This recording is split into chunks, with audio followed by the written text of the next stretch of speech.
사랑하는 성도 여러분, 일반적으로 교회는 모두가 같다 그렇게 생각을 합니다. 특별히 안 믿는 사람들은 교회 이름만 붙으면 다 같은 교회로 그렇게 평가를 합니다. 그러나 교회라고 이름을 붙여놓고 이렇게 교회라고 하지만은 다 똑같은 교회가 아니라는 것이죠. 종종 교회가 혹은 목사가 뭐 안 좋은 일로 뉴스에 나오는 그런 때가 있는데, 안 좋은 일로 뉴스에 나오는 그런 경우는 대체적으로 사입이나 이단들의 교회나 그런 거기에 소속한 목회자들일 것입니다. 세월호 사건만 하더라도 이단으로 지목된 교단인데, 일반인들은 잘 모르시기 때문에 똑같은 교회로 취급하는 그런 경우들도 더러 있고, 또 뭐 구원파뿐만 아니라 뭐 신천지 같은 교회도 또 뭐 그 유사한 교회들을 이렇게 향하여서 똑같은 우리와 똑같은 기존 교회로 취급을 합니다. 그래서 안티들은 교회 이름만 나오고 뭐 목회자 이름만 나오면 저것 보라고 교회들 하는 것 좀 보라고 얼마나 비난을 이제 우리가 듣게 되는 경우도 있습니다. 근데 요한계시록에 나온 소아시아 7교회들에게 보내주신 편지를 읽어보면은 교회라고 다 똑같은 교회가 아닌 것을 우리가 알 수가 있습니다.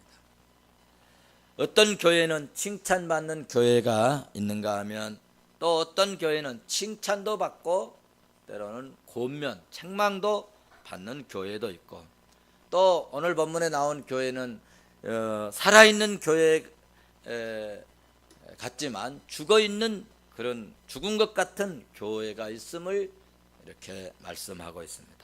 그러므로 교회가 크고 작은 것이 문제가 아니라, 교회가 주님이 보실 때, 주님이 내려다 보실 때 하나님 앞에서 정말 부끄러움이 없는 교회, 그리고 하나님이 기뻐하시는 그런 교회가 좋은 교회, 은혜로운 교회, 복받을 교회인 줄로 믿습니다.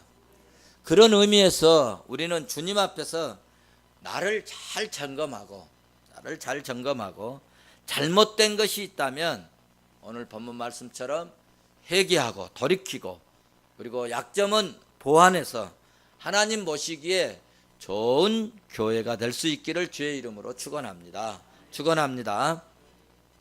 요한 사도에게 7교회에 편지해 주신 계시의 말씀을 보면 교회마다 내용이 다 다릅니다. 공통점도 있지만 내용이 다릅니다. 오늘 본문에 나온 사대교회는 이제 12세기에서 16세기의 이 교회사적 배경을 지니고 있는 그런 교회인데, 이 시기는 어떤 시기냐면은 천주교가 막 전성기를 이루는 그런 시대이기 때문에 교회가 타락하고, 그리고 부패하기 쉬운 시대이고, 그리고 교권 시대이었기 때문에 외적으로 보기는 살아있는 것 같지만 내적으로 보면은 죽어있다 이거예요. 믿음이 없고 교권주의고, 믿음의 내용이나 생활 태도는 다 썩어 있는 그런 이제 시대, 즉 살아있는 것 같으나 죽어있는 교회 상황이 사대교회의 시대였습니다. 우리나라도 일제 말기에는 우리 기독교를 정말 일본이 악랄하게 핍박을 하고 탄압을 했잖아요. 무기를 만든다고 교회에 세워진 이 종탑에 종을 떼어 가기도 했고, 핍박에 굴복시켜가지고 핍박에 굴복해서 신사참배를 하고 천황숭배를 하도록 정식으로 우리 목회자들이 가게를 하도록 만들었어요. 참으로 기가 막힌 일이 아닐 수 없지요. 여러분, 핍박에 못 이겨서 그것에 굴복해서 우리 천황 숭배합시다. 신사참배 가결합시다. 가하면 예하시오. 아니요 한 사람은 잡혀가니까, 죽게 되니까, 감옥 가니까 다 찬성하고 가결을 하고, 한국 교회가 그랬다는 거죠. 이와 같은 결정 이후로 한국 교회가 그러면 어떻게 되었는가? 그때 살아있지만 사실 전혀 능력이 없는 그런 사대교회처럼 식물교회가 되어버렸다는 것입니다. 그래도 믿음을 지키고자 하는 교회가 있었고, 그럼에도 불구하고 바르게 살아보려고 말씀을 붙들고 있었던, 그런 믿음을 지키려고 몸부림쳤던 교회 성도들이 있었고 목회자들이 있었는데, 그런 분들은 어떻게 되었느냐 할 때, 그들은 교회에서 출교를 당하거나 쫓겨나거나 아니면 감옥에 갇히게 되었고 죽임을 당하기도 하였습니다. 이런 내용을 한국 교회사를 읽어보면 잘 나와 있습니다. 제 말이 아닙니다. 오늘 본문에 나온 사대교회는 지도자들이 로마 한계 숭배나 혹은 세상의 이 유행을 받아들이기로 결정한 이후부터 사대교회가 어떻게 되었느냐, 그때부터 죽은 교회, 식물 교회라고 주님께로부터 책망을 받는 그런 교회가 되어버렸습니다. 사대교회가 세워진 지역은 리디아의 수도로서 난공불락의 그런 요새였습니다. 이곳에서 맨 처음에 우리가 쓰는 주화를 만들었고, 그리고 우리가 이렇게 뭐 쭉 이렇게 깔아놓는 거 뭐죠? 호텔 들어갈 때도 카페트, 이 카페트 산업이 발달한 아주 부유한 도시로서 이 도시를 그래서 황금의 도시라 그렇게 별명을 이렇게 붙일 만큼 화려하고 부유한 도시였는데, 지금은 어떻게 되었느냐, 폐허 같은 그런 도시라 되어버렸다.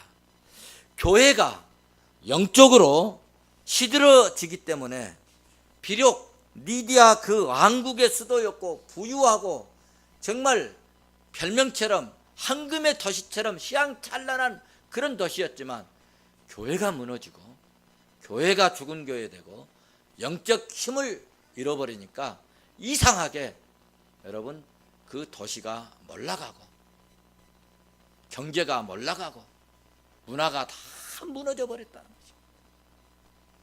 그래서 폐허 같은 도시가 되었다는 것입니다. 우리도 큰 교훈이 되기를 바랍니다. 우리나라도 여러분 교회가 막 급속도로 부흥한 때가 있었습니다. 60년, 70년 대, 80년 때는 그런 말씀들을 합니다. 개척을 하는데 길거리에 천막만 쳐도 성도들이 모여들었다. 순복음 교회가 원래 저렇게 큰 교회였습니까? 지하실, 처음에는 천막에서 지하실 20평에서 그렇게 출발했지만 여러분 큰 교회로 그렇게 성장을 하게 되었습니다. 저도 그때 좀 태어났으면 좀 큰 교회를 좀 이루었을 것인데, 그런데 큰 교회가 좋은 것이 아니라 그 큰 교회 목사님은 고발당해 가지고 재판도 받고 이번에 보니까 무혐의 처리되었더라고요. 그런데 저희는 교회가 그렇게 크지 않아도 누구 한 분이 고소한 사람 없고 고발한 사람 없으니 얼마나 행복한지. 할렐루야. 그래서 크다고 좋은 게 아니에요. 여러분 검찰에 가서 조서받고 할 때 얼마나 힘들었고 얼마나 스트레스가 되었고 얼마나 여러분 검찰청에 들어가면 기자들이 수백 명이 그냥 사진을 찍고 막 할 때 얼마나 기가 막히겠습니까? 여러분 예수 믿으세요, 예수 믿으세요. 주 예수를 믿으라, 주 예수를 믿어야 구원받습니다 해야 될 사람이 죄인처럼 말이죠. 생각만 해봐도 끔찍한 일 아닙니까? 이렇게 교회가 60년, 70년, 80년 때에는 한국 교회가 막 일어났습니다. 그때 그렇게 가난했던, 정말 저희 어렸을 때는요, 쌀밥 먹기, 도시락 가지고 학교에 이 쌀밥 도시락 가지고 가면요, 와 백밥 나왔다 하고 막 감탄사를 지르고, 그런 시대에는 교회가 막 일어났는데, 그런 시대에 교회가 일어난과 동시에 그렇게 가난했던, 쌀밥 먹기가 구경하기도 어려웠던 그런 시대에 한국 경제도 교회 성장과 함께 엄청난 부흥 경제가 일어났다는 것 여러분이 다 알고 계시잖아요. 그런데 어느 날 교회 성장이 멈췄어요. 한국 경제도 멈췄어요. 이상하게 통계청에서 한국 교회가 마이너스 성장 4%였다 하니까 한국 경제 성장도 마이너스 4%가 됐다. 너무나 신기하고 놀랍지 않습니까? 근데 요즘에는 교회 부흥이 없어요. 교회가 부흥한다 해도 수평이동이라는 거예요. 다른 교회 교인이 이 교회로 온다는 거예요. 이게. 새신자가 거의 없다는 거야. 새신자가. 새신자 하나 생기는 것은 기적 같은 일이에요. 기적 같은 일. 한국 경제가 여러분요, 얼마나 어려운가. 못 살겠다, 힘들겠다, 그래서 뭐 장사를 한번 시작하잖아요. 망하는 이 장사, 그 재고품 하는데 가면은 계속 싫어오는 이 식당 무너지고 식당 망하고 문 닫고 하는 이런 것에서요, 계속 이런 중고품을 산더미처럼 싸는 거죠. 그런 것을 보면요, 우리가 경각심을 가져야 합니다.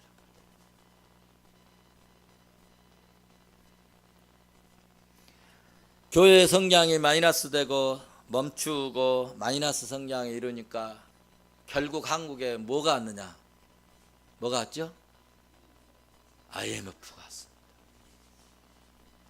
IMF가 오니까는 그때서 한국 백성들이 와, 이제 뭐 목사님들이 기도해야 됩니다. 그래서 그때 부흥이 좀 일어났어요. 그래 한국 기도원이 텅텅 비었는데 IMF 터지니까 기도원에 막 사람들이 올라갔다고 그러잖아요. 기도원이 막 미어 터졌대요. 살려달라고. 그러니까 적당히 좀 한 번씩 어려워져야 이게 정신이 차려지는가 봐요. 그래서 막 기도원이 이제 다시 또 기도원 시대가 오는가 보다, 막 그런 이야기가 있었어요. 하나님께 막 부르짖으니까 하나님께서 불쌍히 여기시고 은혜를 주셔서 IMF를요 탈피하게 하셨는데, 세계 역사 유례 없이 한국처럼 IMF를 빨리 탈피한 나라가 없다는 거예요. 그만큼 하나님께서 은혜를 주셔서 다시 회복을 주셨습니다. 할렐루야. 한국 백성들이 회복을 받으니까 감사해야 되는데, 회복되니까 기도원에서 다 내려왔어요. 지금 또 기도원이 텅텅 비어있다.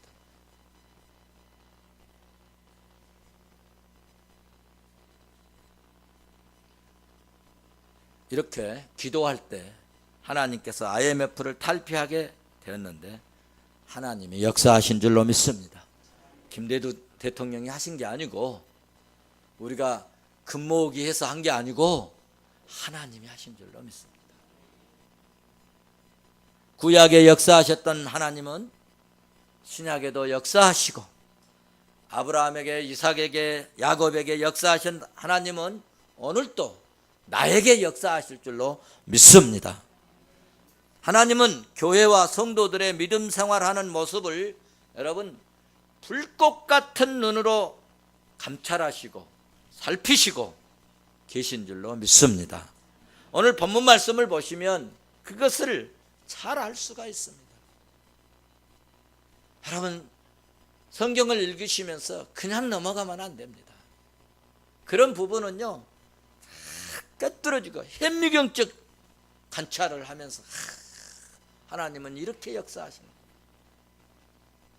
붙들어야 합니다. 3장 1절 보시면 7영과 7배를 가지신 이가 이르시되 내가 내 행위를 아노니, 뭘 안다고요? 내 행위를 아노니 네가 살았다 하는 이름은 가졌으나 죽은 자로다. 죽은 자로다. 그렇습니다. 사대교회는 살았다 하는 이름을 가졌으나 실상은 죽은 교회, 식물교회였다는 말씀입니다. 그런데 중요한 것은 오늘날에도 사대교회 같은 교회가 한국 땅에도 있기 때문에 정치나 경제나 사회를 보면은 여러분 어려워지고 사회적 흉악범들이 막 날뛰고 흉악한 사건들이 빈번하게 발생하고 있음을 우리는 이해하고 정말 영적 경각심을 갖고 이럴 때일수록 여러분 우리 깨어서 기도할 수 있기를 바랍니다. 다른 교회가 한다고 우리 교회도 따라서 하지 말고 우리는 오직 말씀 따라 행하는 교회가 되었으면 좋겠습니다. 베드로후서 1장 19절 말씀을 보시면은 베드로 사도는 자신이 죽을 날이 임박함을 깨닫고 그 죽을 날이 임박함에도 불구하고 성도들에게 하는 말씀이 있는데 내가 죽은 후에도 내가 정말 이 육에서 세상에서 떠난 후에도 정말 여러분들이 제발 내가 전한 이 말씀이, 이 복음이, 주의 말씀이 기억되기를 원했고 바랬습니다. 저는 이 말씀이 얼마나 와닿았는지 모릅니다. 우리 성도들도 제가 있든지 떠나든지 제가 전한 이 복음이, 이 말씀들이 여러분들 항상 기억되어지기를 바란다는 것입니다. 여러분들이 항상 성경 말씀이 제가 있든지 없든지 성경 말씀이 믿음의 기초가 말씀으로 되어지면 좋겠습니다. 세대 차이 난다고 그런 소리 말고, 세대 차이 난다고 하지 말고, 뭐 인권이 어쩌고 저쩌고 하지 말고, 여러분 성경 말씀이 그런가 아니한가, 성경 말씀이 그런가 아니한가를 살펴서 내 행위를, 내 행동을, 내 인생길을 결정하고, 그래서 믿음의 정신이 살아있고, 그래서 믿음의 능력이 나타나고 세상을 이기는 승자가 되시기를 주의 이름으로 축원합니다. 돈 많이 준다고, 돈 많이 벌게 해준다고 그런 유혹에 넘어가지 말고. 어떤 카톡에 보니까는 그런 얘기가 있습니다. 며느리들이 지독하게 싫어하는 돈이 있대. 무슨 돈이게? 아주머니. 아주머니가 아니고 시어머니. 며느리들이 그렇게 싫어한대요. 그런데 우리 집에는 시어머니를 좋아하는 것 같아요. 또 아저씨들이 굉장히 좋아하는 돈이 있대요. 아주머니.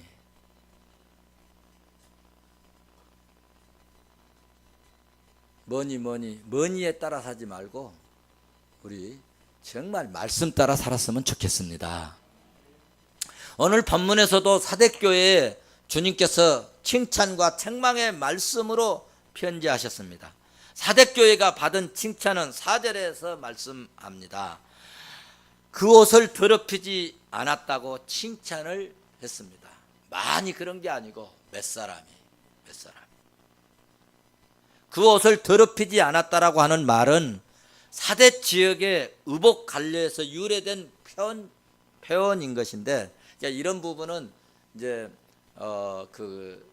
공부를 좀 해야 되는 거예요.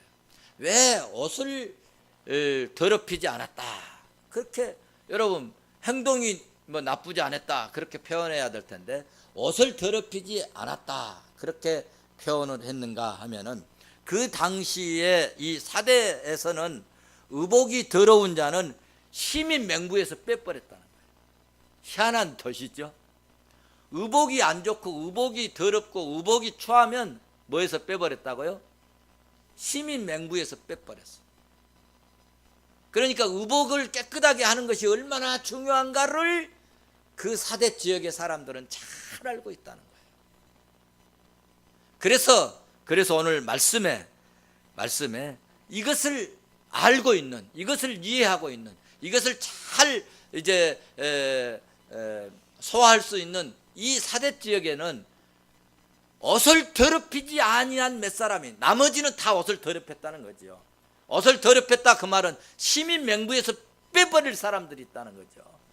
그런데 옷을 더럽히지 아니한 깨끗한 사람이 있다는 것입니다. 본문에서 더럽다는 말은 이교도들의 생활과 혼란, 그 지역은 혼합되어 있기 때문에 예수 그리스도와 관련해서 순교를 잃어버리지 않은 그런 사람을 가리키는 것입니다. 그러므로 그 옷을 더럽히지 했다는 것에 대한 이 말씀은 예수 그리스도에 대한 사랑, 예수 그리스도에 대한 믿음을 잃지 않은 성도를 가리키는 말씀입니다. 그러므로 흰옷이라고 하는 것은 하나님의 생명, 흰옷이라고 하는 말은 하나님의 흰옷이라고 하는 말은 하나님의 은혜로 승리, 하나님의 은혜로 영광을 상징하는 그런 것인데, 이것은 사람의 노력으로 되는 것이 아니라 예수 그리스도의 피곤세로, 오직 예수 그리스도의 십자가의 피곤세로 말미암아 신실한 성도들의 걸치는 것이는데, 오늘 우리로 말하면 무슨 말씀이냐 하면 예수 그리스도의 인격을 닮은 사람, 예수 그리스도를 믿고 세상 사람이 된 그런 사람이 아니라 세상에서 불려와 가지고 새 사람이 된 정말 성도라고 표현할 수 있는 그런 사람을 오늘 흰옷 입은 사람이라. 그래서 우리 교회 표가 금년에 뭐예요? 주님의 성품을 닮자. 주님의 성품을 닮은 사람, 새 옷 입은 사람들이라고 하는 말은 주님의 성품을 어쩌면 그렇게 닮았습니까? 그런 얘기. 금년의 표가 여러분 몸에 배어지고 다른 사람들에게 어쩌면 그렇게 주님 성품 닮으셨어요? 그런 말을 들었으면 좋겠어요. 너 정말 예수 믿어? 맞아? 이런 소리 들으면 안 되잖아요. 시장에 가서도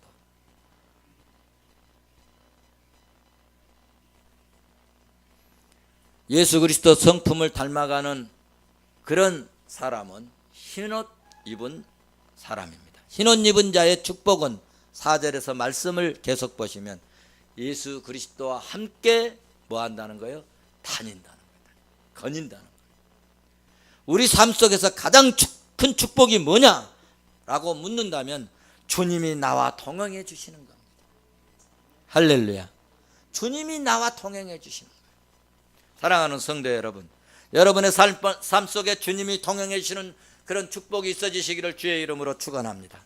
여러분의 가정에 주님이 동행해 주시는 그런 축복이 있으시기를 주의 이름으로 축원합니다. 여러분의 사업장에 주님이 동행해 주시는 그런 축복이 있기를 바랍니다. 여러분의 직장에서도 주님이 동행해 주셔서 잘했다 칭찬받고 인정받고 신뢰받는 그런 종들이 될 수 있기를 주의 이름으로 축원합니다. 주님이 동행할 때 여러분 기적이 일어나는 것입니다. 주님이 동행할 때 흐르는 홍해바다도 갈라서 그것을 통과하게 하셨잖아요. 어려움이 있어요? 뭔가 강물 같은 것이 나의 인생길을 지금 막고 있습니까? 주님이 동행하시면 터널을 뚫든지 강물을 쪼개게든지 여러분 여리고성을 무너뜨리든지 주님이 하실 줄로 믿습니다. 믿습니까? 주님이 동행할 때 밤새도록 고기 한 마리 잡지 못했던 실패했던 베드로가 주님이 동행해 주실 때 차고 넘치게 고기 잡는 기적의 역사를 가져왔잖아요. 흰옷 입은 자는 여러분 세상을 이기는 자입니다. 이기는 자의 축복은 주님이 동행해 주실 것을 약속해 주셨습니다. 세상 따라 사는 자는 그러므로 패배자입니다. 실패자입니다. 믿음의 패배자는 살아있으나 죽은 자 같습니다. 오늘 본문 1절 말씀을 보시면 그렇게 말씀하고 있습니다. 내가 내 행위를 아노니 네가 살았다 하는 이름은 가졌으나 죽은 자로다. 사대교의 책명은 살았다 하는 이름을 가졌으나 죽은 자로다 입니다. 죽은 자는 움직이지 않습니다. 제 아무리 말씀을 외쳐도, 제 아무리 말씀을 선포해도, 제 아무리 목이 터져라 말씀을 외쳐도 움직이지 않아요. 죽은 자는 반응이 없어요. 반응이 없어요. 제가 누구 도와주려고 서울대병원에 한번 응급실 팀장님을 뵙고 나오는데 그 응급실 차로 어떤 아저씨가 추리닝 입고 실려오더라고요. 근데 그 부인인가 봐요. 근데 부인이 성식이 아빠! 성식이 아빠! 반응이 없더라. 죽었나 봐요. 죽은 자는 반응이 없어요. 죽은 자는 말이 없습니다. 잘못해도 말을 못합니다. 눈치를 보고 체면을 치르느냐고 회의할 때도 믿음이 죽어있는 사람은 말 안 하고 가만히 있습니다. 여러분, 우리도 회의할 때요, 내가 좀 다른 사람에게 지목을 받더라도 바른 말은 해야 돼요. 특별히 권사님들, 쓸데없는 소리는 하지 말고 꼭 해야 할 말, 꼭 고쳐야 될 말, 이런 것은 미안한데 이것은 이렇게 했으면 좋겠다.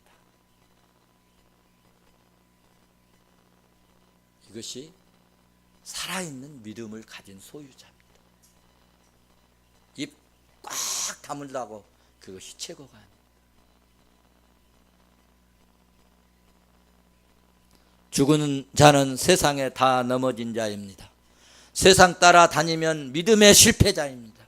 군중 따라 다니지 마십시오. 군중들이 예수님을 죽이고 군중들이 예수님을 십자가에 못 박아 버렸습니다.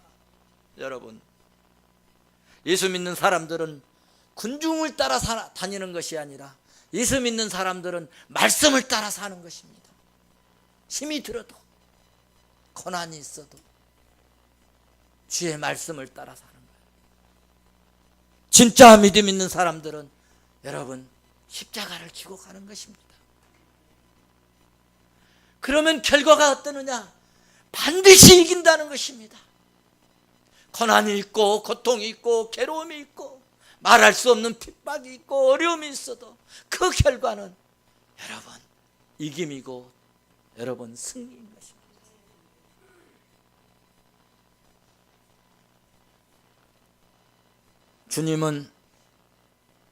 주님은 승자에게 복을 주십니다. 받아서 하십시다. 승자에게 복 주시는 주님, 말씀을 맺겠습니다. 오늘 예배드리는 저와 여러분은 마귀와 싸워 이기시고 승자가 되시기를 바랍니다. 세상과 싸워 이기시고 승자가 되시기를 바랍니다. 죄와 싸워 이기고 승자가 되시기를 바랍니다. 요한일서 5장 4절은 말씀합니다. 하나님께로 난 자마다 세상을 이기느니라. 세상을 이기는 이것은, 이기는 승리는 이것이니 우리의 믿음입니다. 여러분, 우리 혈기로 세상 이기는 게 아닙니다. 폭력으로 세상을 이기는 게 아닙니다. 믿음으로 이길 수 있기를 바랍니다. 이게 정답입니다. 이게 성경 말씀입니다. 이게 하나님 말씀입니다. 하나님 말씀에 기록되어 있습니다. 우리 집안에서도요, 혈기 부리지 말고 말씀으로 이기시기 바랍니다.